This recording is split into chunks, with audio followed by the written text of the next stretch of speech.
What is the host network driver in Docker, and how does it provide the best network performance? This video will try to answer that as simply as possible. We are on the fifth video on the Docker networking series. Find links to the previous ones in the description below.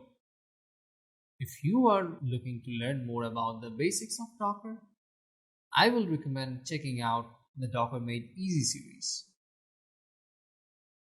Here's the agenda for this video. We will learn what the host network driver is, how to use it, when to use it, and some of its limitations. Here are some quick reminders. A Docker host is the physical or virtual machine that runs the Docker daemon. And Docker network drivers enable us to easily use multiple types of networks for containers and hides the complexity required for network implementations. Alright, so what is the host driver? When a container uses the host driver, it shares the network stack of its host. This means that the network of the container is not virtualized, making the container appear as if it is the host itself from a networking perspective. A direct consequence of this is that if the container using the host driver publishes a port, let's say 1000, then that port will also be published on the host machine. If that port was already in use, the container will not be able to start successfully. However, in all other ways like storage, processes, and user namespace, the container is still isolated from the host. It's important to note that the host driver is only supported on Linux as of now. Let's learn how to use the host driver. Let us start off by running a container without specifying any networks. So we'll say docker run. We'll run it in the background. Let's name it F1 and we'll use Nginx Alpine image. When we do not mention any specific network driver, Docker uses the bridge driver by default. Nginx runs on port 80 by default. So if we curl into F1 using docker exec, localhost, we'll see the index.html page of Nginx. This curl command was executed inside the containers. But what happens if we curl on the host machine?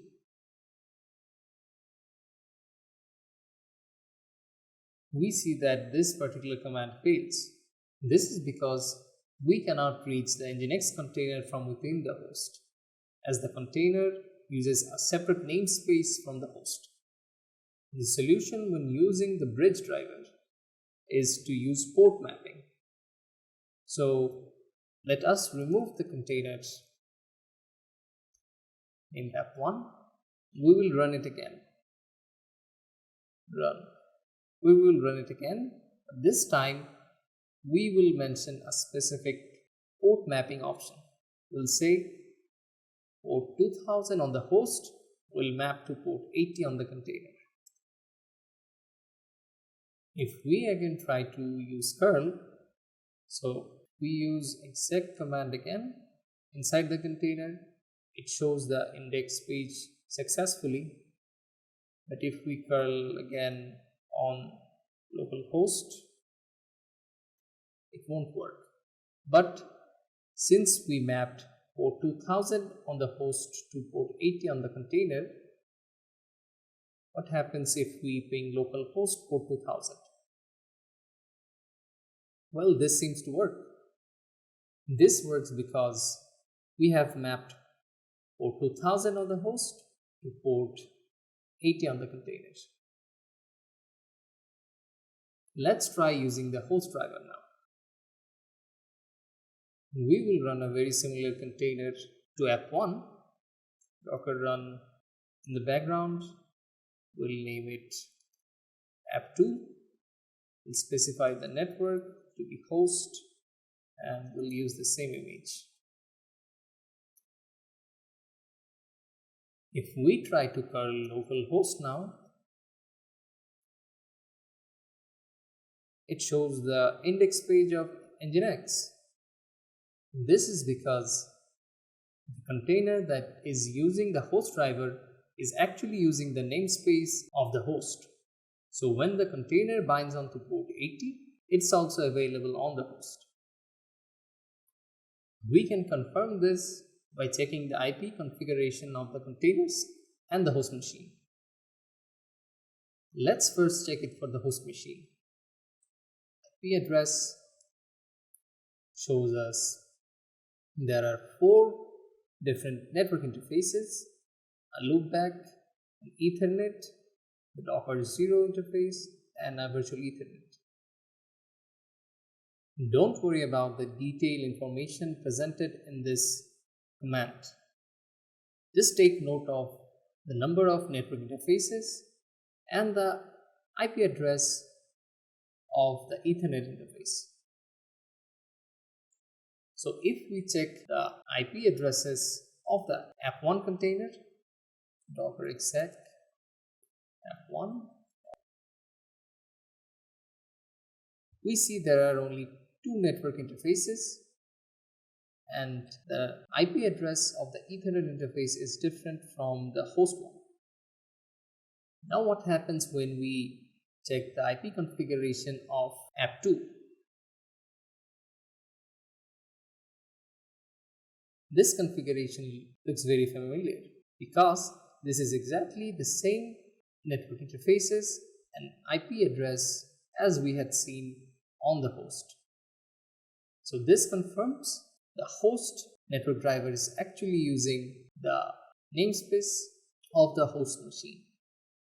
One of the consequences of using the host's namespace is port conflicts, which is we cannot run multiple containers that bind to the same port when using the host driver. Let us demonstrate this by running another container using the host driver, very similar to app2.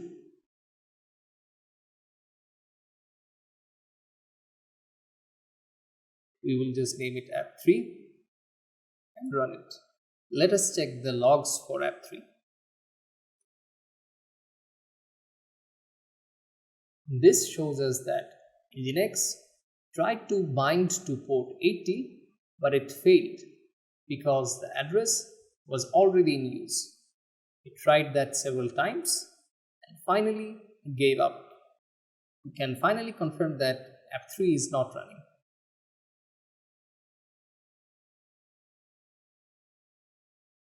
As we can see, app2 and app1 are running, whereas app3 has exited. Finally, to end the hands-on lab, we will clean up the containers.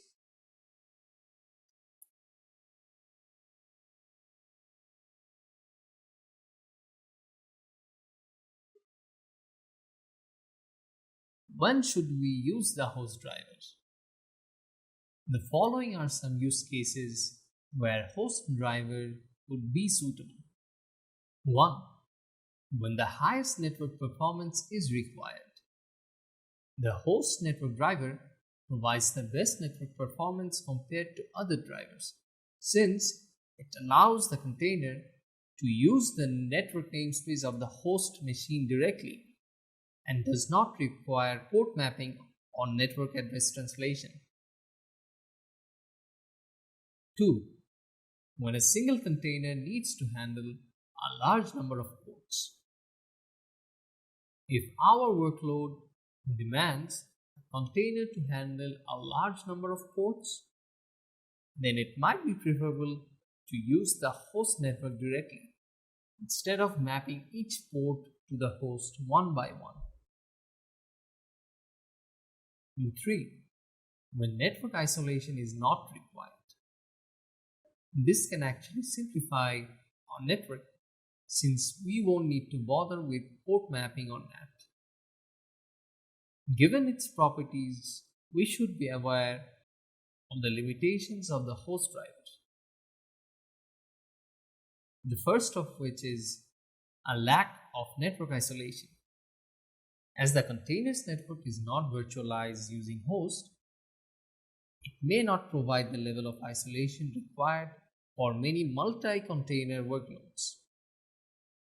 Additionally, any networking configuration applied to the host machine will also be applied to the container.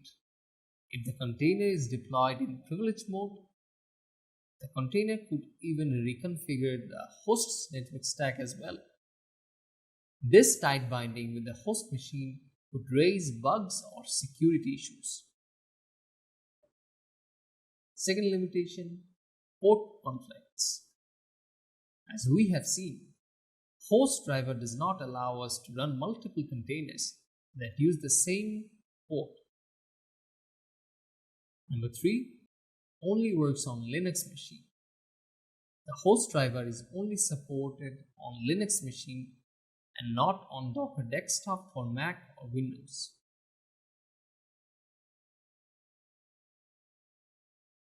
In this video, we learned about the host network driver in Docker, what it is, how to use it, some possible use cases, and its limitations.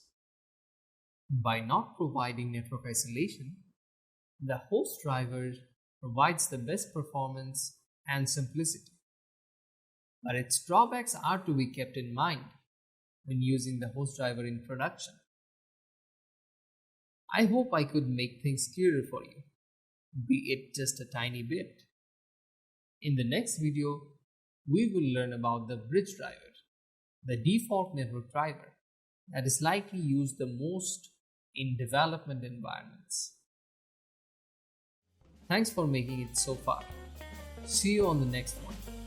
Till then, be bold and keep learning. But most importantly, take care.